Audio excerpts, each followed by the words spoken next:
Hi guys. All right, we've already graphed sine and the cosine function and we did transformations. So in this video, we're going to graph the inverse functions, the sine and cosine, which would be cosecant and secant. Let's start by graphing the cosecant function. And that is f of x, the inverse of sine is cosecant of theta, okay? Let me move my camera up so they can see that. There you go. All right, now what we're going to do is we're going to do the same thing we did on our sine and cosine. On our y-axis, we're going to go up 1 unit and down 1 unit. And then we're going to put our quadrant angles along the x-axis. We'll have 0, pi halves, pi, 3 pi halves, and 2 pi, okay? That would be a positive rotation. And now let's do a negative rotation. Negative pi halves, negative pi, negative 3 pi halves, negative 2 pi, okay? And let's evaluate it. Remember, sine is y, cosecant is 1 over y. So if we go and we replace theta with 0 radians, your sine at 0 radians would be 0, and 1 over 0 is undefined. Since it's undefined there, we put in a dashing line. Now let's evaluate the cosecant of pi halves. Well, pi halves, your y-coordinate is 1, and 1 over 1 is 1. Replace theta with pi. At pi, your y-coordinate is 0, and 1 over 0 is undefined. So you put in a dashing line. Replace theta with 3 pi halves. At 3 pi halves, your y-coordinate is -1, and 1 over -1 is -1. Replace theta with 2 pi. At 2 pi, your sine is 0, and 1 over 0 is undefined. And then we can evaluate on the left-hand side, replace theta with our negative values, or look at the pattern on the right and repeat it. Undefined, -1, undefined, 1, undefined. At negative pi halves, your cosecant would be -1. Because remember, negative pi halves sits on top of 3 pi halves, so that would be 1 over -1, which is -1. Cosecant at negative pi is undefined. Cosecant at -3 pi halves would be +1. And the cosecant at -2 pi is undefined. Okay. Now how do we graph this? Well, we go this way. Upper point, we have an upper curve. Lower point, we have a lower curve. Upper point, we have an upper curve. Lower point, we have a lower curve. There's like this dead space in the middle. Look at this. If I were to connect those dots in that dead space, let's see what happens.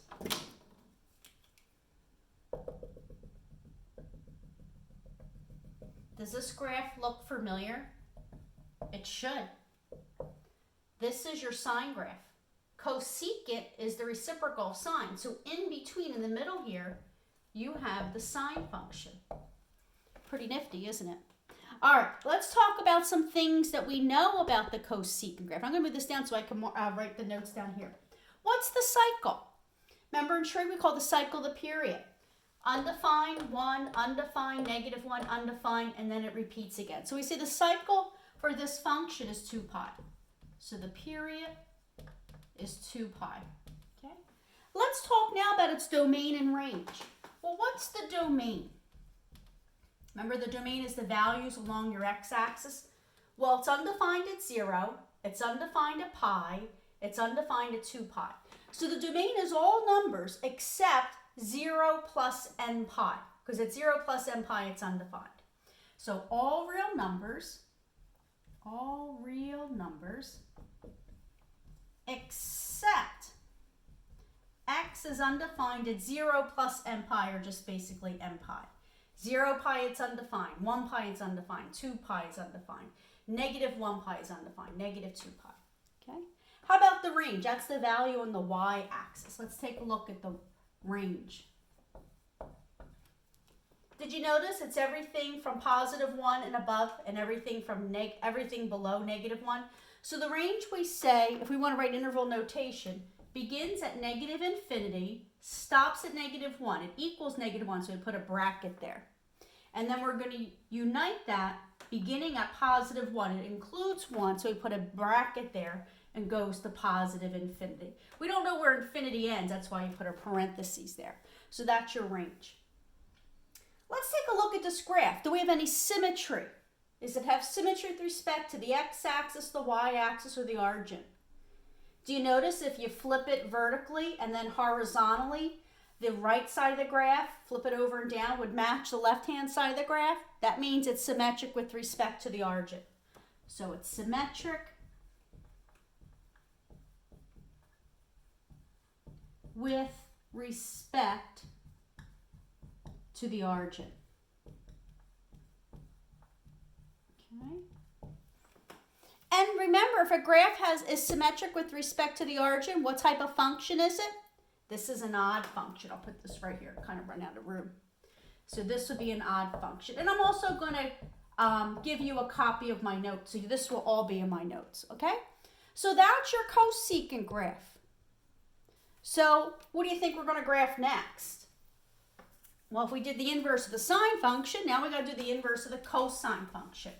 So now we're going to graph the secant function. We did cosecant. Now we're going to do secant. All right, let's take a look up here. Let's graph f of x equals the secant of theta. Remember, secant is the inverse of cosine. We're going to use the same values we just used on our y and x axis, and that is our y-axis went up 1 unit and down 1 unit, okay? Along the x-axis, we're going to do our quadrant angles.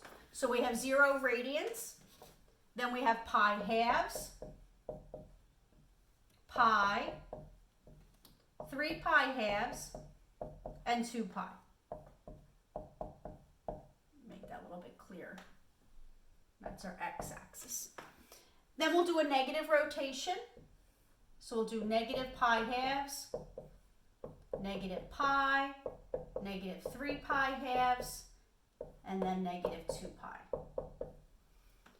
Okay, if you recall, secant's the reciprocal of cosine. Cosine is x, so secant is going to be 1 over x. Your secant at 0 radians, well, your x coordinate at 0 radians is 1, and 1 over 1 is 1. What's the secant of pi halves? Well, pi halves, your x coordinate 0, and 1 over 0 is undefined. So since it's undefined there, we put a dashing line. Replace theta with pi and the secant of pi. Well, your x coordinate of pi is -1, and 1 over -1 is -1. Replace theta with 3 pi halves. Your x coordinate 3 pi halves is 0, and 1 over 0 is undefined. So we put a dashing line in there. Replace theta with 2 pi. Your x coordinate 2 pi is 1, and 1 over 1 is 1. That completes one cycle, or one period. Now do the same on the left. The secant at negative pi halves is undefined. Secant at negative pi is -1. Notice the pattern, up, down, up, down. Secant at negative 3 pi halves is undefined. And the secant at negative 2 pi is 1. Okay, lower point gets a lower curve. Upper point gets an upper curve. Lower point gets a lower curve. We only have to do part of it. If you plug the other part in, that's fine. It's just that we're kind of cutting the graph off here. Do you notice you have some empty space in the middle? What do you think is going to go in that empty space? Well, let's see. Connect the dots. This graph should look familiar. Did you notice this is your cosine function? You don't have to put this in here every time. I just wanted to show you that the cosine should go in the middle because secant is the reciprocal function of cosine. Okay, let's take a look at some things we notice in our graph. This is our parent function. We just graphed the parent functions. Its cycle or its period is 2 pi, so let's mark that down. Goes from 0 to 2 pi to complete one cycle. Let me move the camera down a little bit so you can see our notes. What's the domain of the function? So the domain is what's going on along the x-axis. The domain is all real numbers except it's undefined at pi halves and every 180 degrees thereafter. Or you can say in radians at pi halves plus m pi. So all real numbers except x is undefined at pi halves and every n pi thereafter. So that's your domain. What's the range? The range is what's going along the y-axis. Do you notice secant has the same range as the cosecant function, and that is all values from negative infinity to negative 1, then there's a break, and then all values from 1 to positive infinity. So we say it begins at negative infinity. Since we don't have a numerical value for negative infinity, we just put parentheses there. And that goes up to and includes negative 1. Since it includes negative 1, you put a bracket there. Then you're going to unite that beginning at 1 and going to positive infinity. And since positive infinity doesn't have a numerical value, once again we put parentheses. We don't know where infinity begins nor where it ends. Now look at the graph. Is it symmetric? Is it symmetric with respect to the x-axis, the y-axis, or the origin? Do you notice if you take this graph and fold it vertically along the y-axis and flip it over, the right hand of the graph matches up with the left hand of the graph? That's because it's symmetric with respect to the y-axis. So symmetric with respect to the y-axis. Okay. And do you recall what type of function it is if it's symmetric with respect to the y-axis? That's right. If it's symmetric with respect to the y-axis, it's an even function. Okay. All right, so these are our parent functions for cosecant and secant. And I'm going to attach my notes along with this video. And on our next video, I'm going to show you how to do some transformation of these graphs.